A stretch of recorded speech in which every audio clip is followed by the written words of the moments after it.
സദ്ഗുരുവേ ശരണം. Tenses in 10 minutes എന്നൊക്കെ ഒരു പേര് കൊടുക്കണമെന്നാണ് ഞാൻ വിചാരിച്ചത്. പക്ഷെ ആലോചിച്ച് വന്നപ്പോഴേ 10 മിനിറ്റിലൊന്നും തീരുന്ന ലക്ഷണമില്ല. എങ്കിലും നമുക്ക് ശ്രമിച്ചു നോക്കാം. 10 മിനിറ്റിൽ കൂടിപ്പോയാൽ നിങ്ങൾ അങ്ങ് ക്ഷമിക്കണം. അപ്പൊ എല്ലാവർക്കും ഇംഗ്ലീഷ് ഗുരുവിന്റെ പുതിയ എപ്പിസോഡിലേക്ക് സ്വാഗതം. ഞാൻ ആശാലത ശ്രീജിത്ത്. അപ്പൊ ആദ്യം തന്നെ എല്ലാവർക്കും എന്റെ ഹൃദയം നിറഞ്ഞ happy Christmas and wonderful new year. അപ്പൊ ടെൻസസ് എന്ന് പറഞ്ഞാൽ എന്താ? What is the meaning of the word tense? Tense refers to time and duration of an action. ഒരു പ്രവൃത്തി ചെയ്യുന്ന സമയമേത്, അത് എത്ര നേരം ചെയ്തു, അതിൻ്റെ ഒരു ഡ്യൂറേഷൻ, ഇത് സൂചിപ്പിക്കുന്ന ഒരു വേർഡാണ്. ഇപ്പൊ ടെൻസസ് 3 ഡിവൈഡ് ചെയ്തിട്ടുണ്ട് അല്ലേ? Past, present and future. അപ്പൊ പാസ്റ്റ് ആണോ, പ്രസന്റ് ആണോ, ഫ്യൂച്ചർ ആണോ എന്ന് നമുക്ക് തിരിച്ചറിയാൻ വേണ്ടി കുറച്ച് വേർഡ്സ് ഇങ്ങനെ ഇംഗ്ലീഷുകാർ റെഡിയാക്കി അവിടെ ബേക്ക് ചെയ്ത് വെച്ചിട്ടുണ്ട്. ക്രിസ്മസിന് കേക്ക് ബേക്ക് ചെയ്ത പോലെ അതങ്ങ് നമ്മൾ വാങ്ങിച്ച് അങ്ങ് കഴിച്ചാൽ മാത്രം മതി.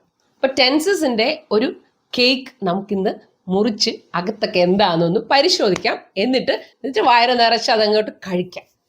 എന്ത് പറയുന്നു? By the way, I'm so happy to announce that we are going to launch a new channel. Welcome to God's own country, Kerala, where we plan to upload videos in English. So please do watch our new channel. Please support us in our new endeavor. ഞാൻ പരമാവധി സിമ്പിളായിട്ട് explain ചെയ്യാൻ ശ്രമിക്കാം. ഈ ഒരു വീഡിയോയിലല്ല, നമുക്ക് ഇനി ഒരുപാട് വീഡിയോസിൽ പല പല വേർബ്സ് ഉപയോഗിച്ച് നമുക്ക് ടെൻസസിനെ പല രീതിയിൽ പഠിക്കാം. മാത്സ് പഠിക്കുന്ന പോലെയും നമുക്ക് ഇംഗ്ലീഷ് പഠിക്കാം. അത് ഇനി വേറൊരു വീഡിയോസ്. എന്തായാലും നമുക്ക് പ്രസന്റ് ടെൻസിൽ നിന്ന് തുടങ്ങാം. അപ്പോൾ നമ്മൾ ഇന്ന് എടുത്തിരിക്കുന്ന വേർബ് ലേൺ എന്ന് പറയുന്ന വേർബാണ്. ലേൺ എന്ന് പറഞ്ഞാൽ എന്താ? പഠിക്കുക. ഒരു വേർബിന് 4 ഫോംസ് ആണ് ഇംഗ്ലീഷിലുള്ളത്. Learn, simple present form. Learn, പിന്നെ അതിൻ്റെ past tense learned, past participle അത് ലേൺഡ് തന്നെയാണ്. ഇനി പ്രസന്റ് പാർട്ടിസിപ്പിൾ എന്ന് പറയും, അതായത് ലേണിംഗ്, INGക്ക് നമ്മൾ പറയുന്നത് പ്രസന്റ് പാർട്ടിസിപ്പിൾ എന്നാണ്. അപ്പം ഇങ്ങനെ 4 രീതിയിൽ നമുക്ക് തൽക്കാലം ഒരു വേർബിനെ ഇങ്ങനെ ഡിവൈഡ് ചെയ്ത് വെക്കാം. ഇപ്പം നമുക്ക് പറയണം, ഞാൻ പുതിയ കാര്യങ്ങൾ എന്നും പഠിക്കാറുണ്ട് എന്നെങ്ങനെ പറയും? നമ്മൾ എന്നും ചെയ്യുന്ന ഒരു കാര്യമാണ്. അപ്പോൾ ഞാൻ പഠിക്കാറുണ്ട്, ലേൺ. പുതിയ കാര്യങ്ങൾ, ന്യൂ തിങ്സ്. എവറി ഡേ എന്നും. എന്ത് എളുപ്പമാണ് നോക്കി. I learn new things every day. ഞാൻ എന്നും പുതിയ കാര്യങ്ങൾ പഠിക്കാറുണ്ട്. അപ്പോൾ നമ്മുടെ ഹാബിറ്റ് ആണ് അല്ലേ? Habitual action. നമ്മൾ എന്നും ഇങ്ങനെ ചെയ്തു വരുന്ന കാര്യങ്ങൾ പറയാനാണ് നമ്മൾ ഈ ഒരു ടെൻസ് ഉപയോഗിച്ചത്. ഈ ടെൻസിന്റെ പേരെന്താണെന്നറിയോ? Simple present tense. വളരെ സിമ്പിളായിട്ട് നമ്മൾ കാര്യം പറഞ്ഞു. ഇപ്പോൾ നമ്മൾ എന്നും ചെയ്യുന്ന കാര്യങ്ങൾ, നമ്മുടെ ലൈഫിലെ ഡേ ടു ഡേ കാര്യങ്ങൾ. ഓക്കെ, ഇനി ഇപ്പം ഞാൻ സ്പാനിഷ് പഠിച്ചുകൊണ്ടിരിക്കുകയാണ്. ഇപ്പോൾ റൈറ്റ് നൗ എന്ന് പറഞ്ഞാൽ ഇപ്പം ഞാൻ സ്പാനിഷ് ഇങ്ങനെ വായിച്ച് പഠിക്കുന്നു എന്നും അർത്ഥമുണ്ട്. ഈ കുറച്ച് ദിവസമായിട്ട് ഈ ഇടയ്ക്ക് ഞാനിപ്പോൾ സ്പാനിഷ് പഠിച്ചുകൊണ്ടിരിക്കുകയാണ് എന്ന് നമുക്ക് പറയാം. എന്തായാലും അതെങ്ങനെ ഇംഗ്ലീഷിൽ പറയാം? പഠിച്ചുകൊണ്ടിരിക്കുകയാണ്. ഒരു കണ്ടിന്യൂസ് ആയിട്ട് ചെയ്യുന്ന കാര്യമാണ്. ഐ ആം, ഞാൻ. ആണ് എന്ന് പറയാൻ ഐയുടെ കൂടെ ചേർക്കുന്ന വേർഡാണ് ആം. ഐ ആം, ആണ്. എന്താണ് ആദ്യം നമ്മൾ ആണെന്നങ്ങ് പറയണം. മലയാളത്തിലെ പോലെയല്ല. പഠിക്കുകയാണെന്ന് മലയാളത്തിൽ അവസാനം പറയും, പക്ഷെ ഇംഗ്ലീഷിൽ അത് ആദ്യം കൊണ്ടുവച്ചിട്ടുണ്ട്. ഐ ആം എന്ത് ചെയ്യുന്നു? Learning Spanish right now. ഇനി മൂന്നാമത്തത്, ഈ വർഷം ഞാൻ 3 ഭാഷകൾ പഠിച്ചു കഴിഞ്ഞു. അപ്പൊ ഈ വർഷം എന്ന് പറയുന്നത് ഒരു പ്രസന്റ് ആയിട്ട് എടുക്കാം. ഈ വർഷം എന്ന് പറയുന്നത് ഒരു പ്രസന്റ്. പഠിച്ചു കഴിഞ്ഞു ഞാൻ. ഈ വർഷം ഇപ്പൊ 3 ഭാഷ ഞാൻ പഠിച്ചു കഴിഞ്ഞു. I have learned 3 new languages this year. അപ്പൊ ഈ വർഷം ഞാൻ 3 ഭാഷകൾ പഠിച്ചു എന്ന് പറയുമ്പോൾ അതങ്ങ് ഭൂതകാലം ആയിട്ടില്ല, പാസ്റ്റ് ആയിട്ടില്ല. കാരണം എന്താ? ഈ വർഷമല്ലേ. അപ്പൊ ഈ വർഷം എന്ന് പറയുന്ന പ്രസന്റ് ടൈമിൽ ഞാൻ 3 ലാംഗ്വേജസ് പഠിച്ചു. അതാണ് പ്രസന്റ് പെർഫെക്റ്റ്. പെർഫെക്റ്റ് എന്ന് പറയുമ്പോൾ എന്തെങ്കിലും ചെയ്ത് കഴിഞ്ഞത് കൊണ്ടാണ്. പെർഫെക്റ്റ്ലി അത് കഴിഞ്ഞു. പ്രസന്റ് പെർഫെക്റ്റ്, ഇതാ ഇപ്പൊ കഴിഞ്ഞതേ ഉള്ളൂ. ഞാൻ ജർമ്മൻ പഠിച്ചിട്ടുണ്ട് എന്ന് നമുക്ക് പറയണം. അതെങ്ങനെ പറയാം? I have learned German. അപ്പൊ അതും പ്രസന്റ് പെർഫെക്റ്റിലാണ്. കാരണം അത് ഞാൻ പഠിച്ചിട്ടുണ്ട് എന്ന് സിംപ്ലി പറയുകയാണ്. ഇതാ ഇപ്പൊ പഠിച്ചു കഴിഞ്ഞു എന്ന് പറയാനും ഞാൻ പഠിച്ചിട്ടുണ്ട് എന്ന് പറയാനും നമുക്ക് എന്താണ് വേണ്ടത്? Present perfect.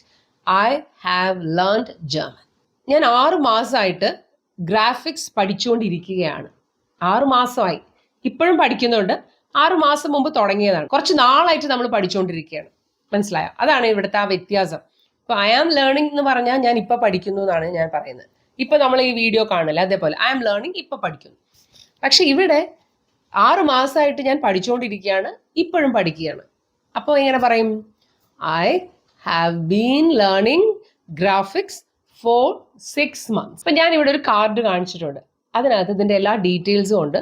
ഇത് നിങ്ങൾ നന്നായിട്ട് പഠിക്കണം. ഒരു ബുക്കിൽ ഇത് എഴുതി വെക്കണം. അതായത് 12 ഫോംസിനും 12 കാർഡ്സ് ഞാൻ കാണിക്കും, അത് നിങ്ങൾ നോട്ട് ചെയ്ത് വെക്കണം. ഓരോ പേജ് ഓരോ ടെൻസിന് തന്നെ കൊടുക്കണം.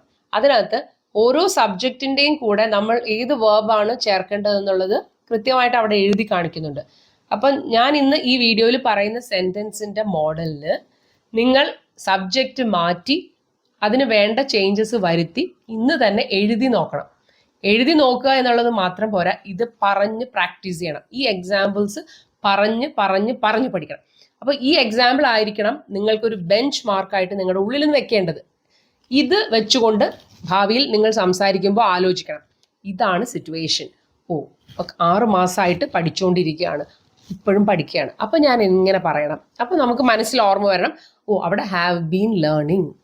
ഇതാണ് നമ്മുടെ ബെഞ്ച് മാർക്ക്, അല്ലെ? റെഫറൻസ് പോയിന്റ് ആയിട്ട് വെച്ചിട്ട് ഇത് വെച്ചുകൊണ്ട് നമുക്ക് പുതിയ പുതിയ വേർബ്സിനെ നമുക്ക് ഇതുപോലെ പല പല ടെൻസുകളിലാക്കാം. അപ്പം ഏതായാലും ഇന്ന് ഞാൻ ലേൺ മാത്രമേ പറയുന്നുള്ളൂ. എന്താണെന്നറിയോ, പല പല വേർബ്സ് പല രീതിയിൽ പറഞ്ഞു കഴിഞ്ഞാൽ എല്ലാം കൂടെ നേരത്തെ പറഞ്ഞ പോലെ ഒരു അവിയലായി മാറും. അപ്പോൾ ക്രിസ്മസിന് നമുക്ക് അവിയൽ വേണ്ടല്ലോ, അത് നമുക്ക് ഓണത്തിന് വിളമ്പാം, എന്ത് പറയുന്നത്? അപ്പം അതുകൊണ്ട് നിങ്ങൾ തൽക്കാലം ഇത് മാത്രം പഠിക്കുക. ഓക്കെ, അടുത്തത് നമ്മൾ പാസ്റ്റ് ടെൻസിലേക്ക് പോവുകയാണ്. കഥാപ്രസംഗം പറയുന്ന പോലെ അതാ അങ്ങ് തിരിഞ്ഞു നോക്കൂ, പാസ്റ്റ് ടെൻസിനെ നിങ്ങൾക്ക് കാണാൻ സാധിക്കുന്നില്ലേ? ഒരു കൊച്ചു ഓലപ്പുരയുടെ ആ വാതിലിന് മുന്നിൽ അതാ നിൽക്കുന്നു നമ്മുടെ സിമ്പിൾ പാസ്റ്റ്. ഞാൻ കൊച്ചുകുട്ടിയായിരുന്നപ്പോഴേ ഞാൻ ബൈക്ക് ഓടിക്കാൻ പഠിച്ചു. I learned how to ride a bike when I was a kid. Learned. പിന്നെ ഇന്നലെ നീ വിളിച്ചപ്പോഴേ ഞാൻ ഓൾജിബ്ര പഠിച്ചുകൊണ്ടിരിക്കുകയായിരുന്നു. എങ്ങനെ പറയും? I was learning. I was learning എന്നാണ്, ഐയുടെ കൂടെ വാസ് ആണ്. പാസ്റ്റ് ടെൻസ് വരുമ്പോൾ വാസ് ആണ്. I was learning algebra when you called me yesterday. ഞാൻ എൻ്റെ ആദ്യത്തെ ക്യാമറ വാങ്ങിക്കുന്നതിന് മുൻപ് തന്നെ ഞാൻ ഫോട്ടോഗ്രാഫി പഠിച്ചിരുന്നു. അപ്പം എൻ്റെ ആദ്യത്തെ ക്യാമറ ഞാൻ വാങ്ങിക്കുന്നതിന് മുൻപ്, അപ്പം അത് തന്നെ ഓൾറെഡി പാസ്റ്റ് ടെൻസ് അല്ലേ? അപ്പോൾ മുമ്പ് എപ്പോഴും ആണ് ഞാൻ ആദ്യത്തെ ക്യാമറ വാങ്ങിച്ചത്, അല്ലേ? അത് വാങ്ങിച്ചത് തന്നെ ഓൾറെഡി പാസ്റ്റ് ടെൻസ് ആണ്. അപ്പം അതിന് മുൻപ്, അപ്പം പാസ്റ്റിൻ്റെ പാസ്റ്റ്. നമ്മൾ പറയില്ലേ അച്ഛൻ്റെ അച്ഛൻ എന്ന് പറയില്ലേ, അമ്മയുടെ അമ്മ എന്നൊക്കെ പറയുന്ന പോലെ പാസ്റ്റിൻ്റെ പാസ്റ്റാണിത്. അപ്പൂപ്പൻ പാസ്റ്റ്, അതാണ് പാസ്റ്റ് പെർഫെക്റ്റ്. എല്ലാം ചോദിക്കുന്ന ഒരു ക്വസ്റ്റ്യൻ ആണിത്, പാസ്റ്റ് പെർഫെക്റ്റിൻ്റെ യൂസേജ്. അപ്പോൾ നോക്കിക്കോളൂ, ക്യാമറ വാങ്ങിച്ചത് പാസ്റ്റ് ടെൻസിലാണ്. ആ പാസ്റ്റിൻ്റെ മുമ്പ് നടന്ന കാര്യമാണ് നമ്മുടെ പഠനം. അപ്പോൾ ആ മുമ്പ് നടന്ന കാര്യത്തിന് നമ്മൾ എന്ത് ചെയ്യണം? ഹാഡ് യൂസ് ചെയ്ത് വേണം പറയാൻ. I had learned photography before I boat my first camera. അപ്പോൾ ഇവിടെ കണ്ടോ, ബോട്ട് പാസ്റ്റ് ടെൻസ് ആണ്. അപ്പോൾ അത് വാങ്ങിച്ചു എന്നുള്ള കാര്യമാണ്. അതിന് തൊട്ട് മുമ്പുള്ള കാര്യം വരുമ്പോൾ ഐ ലേൺഡ് എന്ന് പറഞ്ഞാൽ പോരാ, അവിടെ നമ്മൾ ഹാഡ് ലേൺഡ് എന്ന് ചേർക്കണം. പാസ്റ്റിൻ്റെ പാസ്റ്റ് പറയാനാണ് നമ്മൾ എപ്പോഴും പാസ്റ്റ് പെർഫെക്റ്റ് ഉപയോഗിക്കുന്നത്, ഹാഡ് ലേൺഡ്. ഇപ്പോൾ കുറേ എക്സാമ്പിൾസ് എനിക്ക് പറയാൻ പറ്റും, പക്ഷെ ഞാനൊന്നും പറയുന്നില്ല. നേരത്തെ പറഞ്ഞ കൺഫ്യൂഷൻ തീർക്കണമേ എന്നുള്ള പാട്ട് നിങ്ങൾ പാടിപ്പോകും, അതുകൊണ്ടാണ് ഞാൻ ഇപ്പം അത് പറയാത്തത്. ഇനി നമുക്ക് അടുത്ത് നോക്കാം. ഞാൻ പണ്ട് പിയാനോ പഠിച്ചു, പിന്നെ പഠിത്തം നിർത്തുകയും ചെയ്തു. അപ്പോൾ ഇതെല്ലാം കഴിഞ്ഞു. അപ്പോൾ ഞാൻ ആ പഠിത്തം നിർത്തിയതിന് തൊട്ടു മുമ്പ് ഞാൻ കുറേ നാള് പിയാനോ പഠിച്ചിട്ടുണ്ടായിരുന്നു, അല്ലെങ്കിൽ പഠിച്ചുകൊണ്ടിരിക്കുകയായിരുന്നു. പിയാനോ പഠിത്തം നിർത്തുന്നതിന് മുൻപ് ഒരു 3 വർഷത്തോളം ഞാൻ പിയാനോ പഠിച്ചുകൊണ്ടിരിക്കുകയായിരുന്നു. അതാണ് സിറ്റുവേഷൻ, ആലോചിച്ചോളാം. അപ്പൊ എങ്ങനെ പറയാം? I had been learning piano for 3 years before I gave up. So here past perfect continuous tense is an action started before another action in the past and continued up to that point. ഇനി അടുത്തത് നമുക്ക് ഭാവിയിലേക്ക് പോകാം. എല്ലാവരും അതാ അങ്ങോട്ട് നോക്കൂ, അവിടെ അതാ നമ്മുടെ ഭാവി നമ്മളെ മാടി മാടി വിളിക്കുന്നു. ആ ഭാവിയിൽ ഞാൻ നോക്കുമ്പോൾ ഞാൻ കാണുന്നത് എന്താണെന്നറിയാമോ? അടുത്ത വർഷം ഞാൻ ഗിറ്റാർ പഠിക്കും. I will learn guitar next year. ഇത് നമ്മുടെ പ്ലാൻ ആണ്, നമ്മുടെ ഒരു ഡിസിഷനാണ്, അല്ലേ? അത് പറയാനാണ് നമ്മൾ I will learn the guitar next year. സമയവും പറഞ്ഞു. ഇനി എൻ്റെ അടുത്ത സെമസ്റ്ററിൽ ഞാൻ ആർട്ടിഫിഷ്യൽ ഇൻ്റലിജൻസിനെ കുറിച്ച് പഠിക്കുകയായിരിക്കും. ഒരു കണ്ടിന്യൂസ് ആയിട്ട് ചെയ്യുന്ന കാര്യമാണ് പറയുന്നത്. ഭാവിയിൽ ഒരു പോയിന്റിൽ നമ്മൾ കണ്ടിന്യൂസ് ആയിട്ട് ഒരു കാര്യം ചെയ്തുകൊണ്ടിരിക്കുകയായിരിക്കും. ആ ഒരു പോയിന്റിൽ I will be learning about artificial intelligence in my next semester. So this is an action happening at a specific point in the future. ഇനി അടുത്ത് നോക്കൂ. എനിക്ക് 30 വയസ്സാവുമ്പോഴേക്കും ഞാൻ 5 ഭാഷകൾ പഠിച്ചിട്ടുണ്ടാവും. അതായത് പഠിച്ചു കഴിഞ്ഞിട്ടുണ്ടാവും. ഭാവിയിൽ എനിക്ക് 30 വയസ്സാവുമ്പോൾ ഞാൻ 5 ഭാഷകൾ പഠിച്ചു കഴിഞ്ഞിട്ടുണ്ടാവും. എങ്ങനെ പറയും? I will have learned 5 new languages by the time I am 30. So here action, this is an action completed at a specific time in the future. ഇനി ഒരെണ്ണം കൂടിയേ ഉള്ളൂ. എനിക്ക് PhD കിട്ടുമ്പോഴേക്കും ഞാൻ പഠിത്തം തുടങ്ങിയിട്ട് 10 വർഷം ആയിരിക്കും. അപ്പോൾ 10 വർഷമായിട്ട് ഞാൻ ഇങ്ങനെ പഠിച്ചുകൊണ്ടിരിക്കുകയാണ്. PhD കിട്ടുന്ന ടൈം ആവുമ്പോഴേക്കും ഞാൻ ഇങ്ങനെ 10 വർഷം കണ്ടിന്യൂസ് ആയിട്ട് പഠിച്ചുകൊണ്ടിരിക്കുകയായിരിക്കും. ഒന്ന് ആലോചിച്ച് നോക്കി, ഫ്യൂച്ചർ പെർഫെക്റ്റ് കണ്ടിന്യൂസ് ടെൻസ് നമ്മൾ അങ്ങനെ ഉപയോഗിക്കാറില്ല കേട്ടോ ഡെയിലി ലൈഫിൽ. ഇങ്ങനെയൊന്നും ആരും പറയില്ലല്ലോ. പക്ഷെ എന്നാലും പറയേണ്ടി വന്നാൽ പറയണ്ടേ. അപ്പൊ എങ്ങനെ പറയാം? I will have been learning for 10 years by the time I get PhD. This is an action started before another action in the future and continued up to that point. അപ്പൊ ഇത്രയേ ഉള്ളൂ. എന്തെളുപ്പാന്ന് നോക്കിക്കേ. So with this, we come to the end of this video. You must try all these 12 sentences with different subjects. This is the assignment that I'm giving you. Please complete it today itself. By heart all these 12 sentences with explanations. Okay? So if you like this video, do like, share, and please give me your valuable comments and suggestions. See you in the next video. Until then, you take care. Sadgureshwar.